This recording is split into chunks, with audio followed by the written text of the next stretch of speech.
শেখ হাসিনা গেছে গা, তারা বুঝি ক্ষমতা আয়া গেছে। এ বেটা, তুইও স্বর্ণ ছাড়া, আমিও স্বর্ণ ছাড়া, অভিভাবক ছাড়া, রাষ্ট্র এখন ক্ষমতা ছাড়া, যাদের হাতে আছে টেম্পোরারি।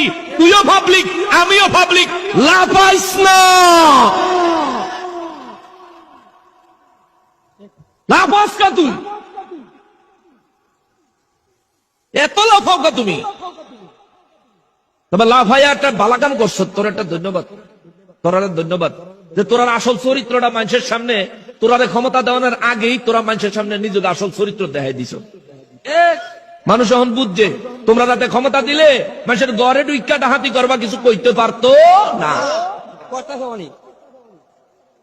তোমরা এই কাজের দ্বারা এগুলো প্রমাণ হয়েছে। যে ক্ষমতাবান হবে তার উপর দায়িত্ব আছে।